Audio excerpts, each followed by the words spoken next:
If you want to continue to follow our adventure, click subscribe. So you don't miss anything, click the bell notification. So I saw in a YouTube video how to make coffee as a nomad living out in the desert. This is a really important skill to have, although I don't ever think that it's that complicated. He had two people show folks different methods of making coffee. Everybody tells me that I shouldn't talk about this big YouTuber because he's really helping people how to learn how to live this lifestyle. And he's helping the poor and all these things. Well, I don't know. Coffee seems to me to not be an important element to learning how to live this lifestyle. I mean, yeah, it's a nice thing to have, and we make coffee every morning in our little percolator. If you want to know how to make coffee, Google make coffee. I mean, it's not hard. This is not an important lifestyle thing. But, you know, he teaches people how to build their vans, and teaches people how to go to the bathroom in a bucket. And he teaches people that, you know, when you're hot in the summer, that you need to go up in elevation. And when you're cold in the winter, you need to go down into the desert.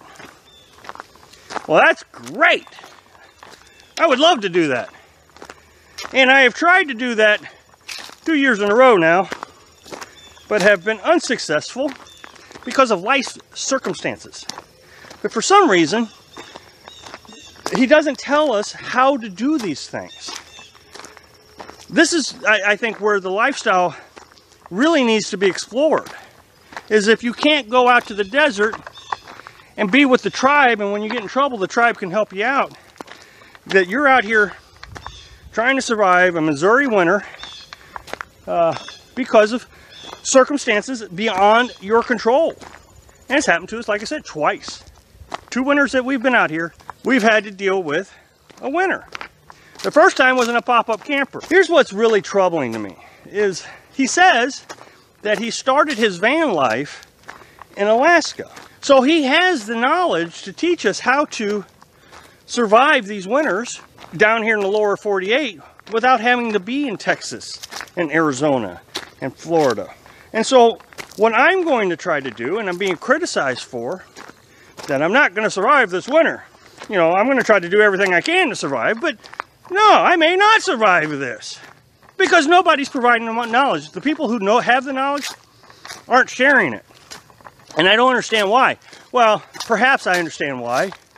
Perhaps if they told us that there are going to be times that you have to spend a winter in your car, tent, RV, truck camper, people probably wouldn't watch. So let's just romanticize the idea that you're going to get to go to Arizona every winter and be a snowbird, and you're going to get to go up in the mountains every. But here's some of the realities to all this. How am I going to keep water thawed? I got to have water. You know, he says you got to change your ideas about taking showers. Well, okay, I'll change my ideas about taking showers. I used to take a shower every day. It was very difficult to overcome the idea that I'm going to take a shower every 3 or 4 days. And now the winter's here again. You know, as cold as it is sometimes, I may wait a week. So I've changed my ideas about taking a shower, but I'm still going to take a shower because you know what? Sometimes I have to go grocery shopping, and I do not want people at the grocery store to have to deal with my stench. So I'm going to have to figure out how to take showers. Now the other day it was pretty cold, and we took a shower. And what I did was I did a hybrid shower bath thing, and it worked out pretty good.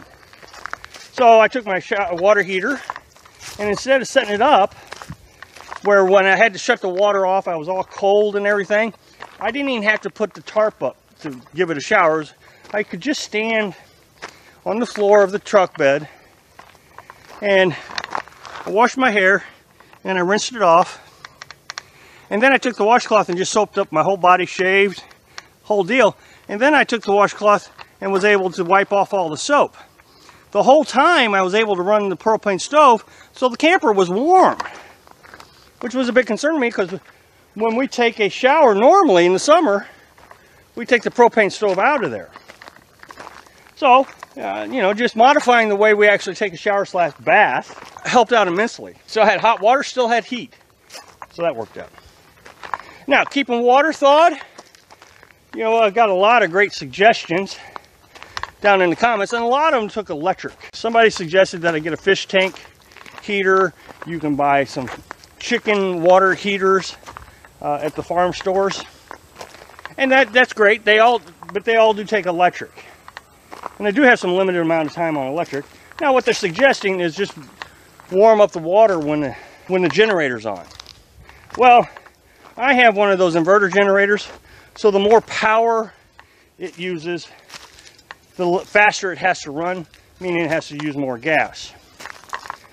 I mean, honestly, the generator is the most inefficient way to produce electric there is. I admit to that. So I don't want to be more inefficient. So that means everything I'm going to have to do, I'm going to do on propane, because I'm already using propane to keep me warm. So if I can thaw out my water using the same propane that I'm using to keep myself warm, well, I'm double using that heat, that energy. That energy is being used. It's a multi-purpose thing. Now, other people had some really good suggestions, and I might try this, except it's going to take up some space. And space is such a valuable commodity, living in your van, car, truck. But somebody said get a cooler. Warm your water up over the propane, and then put it in the cooler, and it won't freeze overnight. It's using the propane idea, which means I don't have to use any extra gas in the generator. That's key. So that was a really good idea. Now, other people have suggested that I get a DC electric blanket. Again, that runs into an electrical issue. I don't know how much it uses, but running that generator costs money. Right now, it costs about $40 a month to run. If I have to run it any faster, then it's going to go up in price.